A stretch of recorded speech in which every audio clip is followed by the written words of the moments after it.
அது இந்த உலகத்தில் யார் ஆடம்பரமாக வாழ்வாங்க தெரியுமா? யார் ஆடம்பரமாக வாழ்வாங்க, யார் எளிமையாக வாழ்வாங்கன்னா, பசியோடு படிச்சிருப்பாங்க. சிலருக்கு அதாவது அவங்க வீட்டில் அதாவது உணவு எல்லாமே இருக்கும். இருந்தாலும் பசியோடு இருந்தால் தான் சிலருக்கு படிப்பு ஏறும். அவங்க இந்த எளியவர்களை பற்றி கவலைப்படுவார்கள். தான் கற்ற கல்வியை எளியவர்களுக்காக எளியவர்களுக்கு பயன்பட வேண்டும் என்று ஆசைப்படுவார்கள். எப்போவுமே சாப்பிட்டுட்டு பசியோடவே இருக்க மாட்டாங்க. நல்லா சாப்பிட்டுட்டு இருப்பாங்க. அவங்களுக்கும் இந்த படிப்புங்கிறது புரிய தான் செய்யும். அப்படிப்பட்டவங்க ஆடம்பரமாக தான் வாழ்வாங்க. ஆடம்பரமாக வாழ்கிறவர்களை பற்றி தான் கவலைப்படுவார்கள். அவர்களுடைய தேவையை பூர்த்தி செய்ய வேண்டும் என்கிற கவலையில் இருப்பார்கள். ஆடம்பரமாக வாழ்கிறவர்களின் தேவையை பூர்த்தி செய்து அவர்களிடமிருந்து பணத்தை சம்பாதித்து ஆடம்பரமாக வாழ வேண்டும் என்பது தான். இந்த நல்லா சாப்பிட்டுட்டு படிக்கிறாங்க பாருங்கள், பசியோடையே படிக்க மாட்டாங்க. சாப்பிட்டா தான் அவங்களுக்கு படிப்பு ஏறும். அப்படிப்பட்டவங்களுக்கு பார்த்திங்கன்னா அவங்க ஆடம்பரமாக தான் வாழ்வாங்க.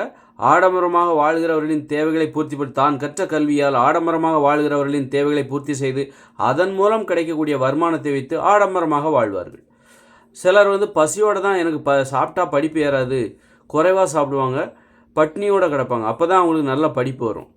அப்படிப்பட்டவங்க பார்த்திங்கன்னா அவங்க எளிய வாழ்க்கை வாழ்வார்கள், எளியவர்களுக்காக வாழ்வார்கள். அவங்களுக்கு ஆடம்பரமாக வாழ்கிறது பிடிக்காது. பணத்தை ஒரு ஆடம்பரமாக வாழ்கிற அந்த வாழ்க்கை அவங்களுக்கு பிடிக்காது. ஒரு எளிமையான வாழ்க்கை தான் அவங்களுக்கு பிடிக்கும். எவ்வளோ தான் பணம் வந்தாலும் அவங்க எளிமையாக தான் வாழ்வாங்க. எவ்வளோ தான் பணம் இருந்தாலும் அவங்க ஒரு குறைவான உணவு தான் சாப்பிடுவாங்க. பட்டினியோடு கிடக்கிறது தான் பட்டினி கிடக்கிறது அதெல்லாம் அவங்களுக்கு ரொம்ப பிடிக்கும். அதனால் இந்த எப்படி ஒருத்தர் ஆடம்பரமாக வாழணும்னு ஆசைப்படுறாங்க, இன்னொருத்தர் ஏன் எளியவர்களாக வாழ வேண்டும் என்று ஆசைப்படுகிறார்கள்? எளிமையான வாழ்க்கை, எளியவர்களுக்காக ஏன் ஒருவர் கவலைப்படுகிறார்? அப்புறம் இந்த நாட்டோட அரசாங்கம் ஒரு நாட்டை ஆளுகிற ஒரு தலைவர் எப்படி இருக்கணும் அப்படின்னா எப்படி இருக்கணும்னு நீங்கள் சொல்கிறீங்க? ஏன்னா இவங்க பலதரப்பட்ட மனிதர்கள் இருக்காங்க, பலதரப்பட்ட ஆசை உடையவர்கள் இருக்கிறார். எளிமையாக வாழ வேண்டும் என்று ஆசைப்படுகிறவர் இருக்கிறார், ஆடம்பரமாக வாழ வேண்டும் என்கிற ஆசைப்படுகிறவனும் இந்த நாட்டு மக்களில் இருக்கிறார். அப்போ எல்லாருடைய தேவையும் பூர்த்தி பண்ணணும் அப்படின்னா ஒருத்தர் யாராக இருக்க முடியும்? அப்போ இங்கே ஒரு தலைவர் பார்த்தாது, 2-3 தலைவர் வேணும் இருக்கு. எளிமையான மக்களுக்குன்னா ஒரு தலைவர், சிலர் நடுத்தரமாக வாழணும்னு ஆசைப்படுறாங்க பாருங்கள், அவங்களுக்கு அவங்களுடைய தேவைகள் என்னென்னு அவங்கள பற்றி கவலைப்படுகிற ஒரு தலைவர், ஆடம்பரமாக வாழ ஆசைப்படுகிற மக்களுக்கு அவங்களுடைய தேவை என்னென்னு அவங்களுடைய தேவை பூர்த்தி செய்யக்கூடிய ஒரு தலைவர். இப்படி பலதரப்பட்ட தலைவர்கள் தேவைப்படுகிறார்கள்.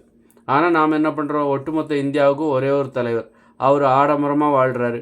ஆனால் எளிய மக்கள் இங்கே 50 கோடிக்கு மேலே எளிய மக்கள் தான் இருக்காங்க. அதனால தான் அவங்களுடைய கதறல் எல்லாம் அவருக்கு புரிய மாட்டேங்குது. அவருடைய கண்ணீர் வலி எல்லாமே அந்த ஆடம்பரமாக வாழ்கிற தலைவருக்கு புரிய மாட்டேங்குது. பார்த்தீங்களா? இதுதான் இது ஒரு மோசமான ஒரு ஜனநாயகம். அதனால் இந்த மாதிரி ஜனநாயகம் தொடரக்கூடாது. உலகத்தில் இது போன்ற ஜனநாயகம் என்கிற பெயரில் இது போன்ற அநியாயங்கள் நடந்து கொண்டு தான் இருக்கிறது. அப்போ இதுக்கெல்லாம் தீர்வே கிடையாதுன்னா இதுக்கு தீர்வு இருக்குது. இந்த உலகமே வேண்டாம், இந்த இயந்திர அறிவியல் உலகமே வேண்டாம். இங்கே நீதி என்றைக்கும் நிலைநாட்டப்படாது, நியாயம் என்றும் தற்சார்பு வாழ்க்கை முறைக்கு போகும். என்னுடைய தேவை நானே பார்த்துக்கிறேன், நீ ஒன்றும் பூர்த்தி செய்ய வேண்டிய தேவையில்லை, நீ முதலமைச்சர் பிரதமர்னு சொல்லி ஒன்றை எதிர்பார்த்து இருக்க வேண்டிய அவசியம் எங்களுக்கு இல்லை. எங்கள் தேவையை நானே பார்த்துக்கிறேன்.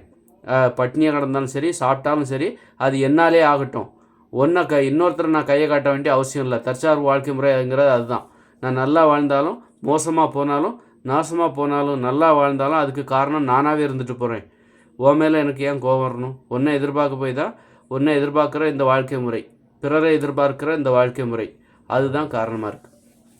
அதனால் தற்சார்பு வாழ்க்கை முறைக்கு போயிட்டான்னு வச்சுக்கோங்க, யாரையும் நம்ம நம்ப வேண்டிய அவசியம் இல்லை, யாரையும் எதிர்பார்க்க வேண்டிய அவசியம் இல்லை. அவர் நல்லது செய்வாரா, இவர் நல்லது செய்வாரா அப்படி எதிர்பார்க்க வேண்டிய அவசியம் இல்லை. எனது தேவையை நானே பூர்த்தி படிக்கிறேன். எனது வீட்டை நானே கட்டிக்கொள்கிறேன், எனது குடிசையை நானே கட்டிக்கொள்கிறேன், எனக்கு தேவையான உணவை நானே தேடியும் சமைத்தும் கொள்கிறேன், எனக்கு தேவையான ஆடைகளை நானே நெய்து கொள்கிறேன், எனக்கு தேவையான உணவை நானே பெற்றுக்கொள்கிறேன். அப்புறம் மருத்துவம் எல்லாமே நானே பார்த்துக்கிறேன். எனக்குன்னு ஒரு சொந்த நலம், அதில் நானே உழைத்துக்கொள்கிறேன். யாரையும் வேலைக்கு, அதான் தற்சார்பு வாழ்க்கை முறை.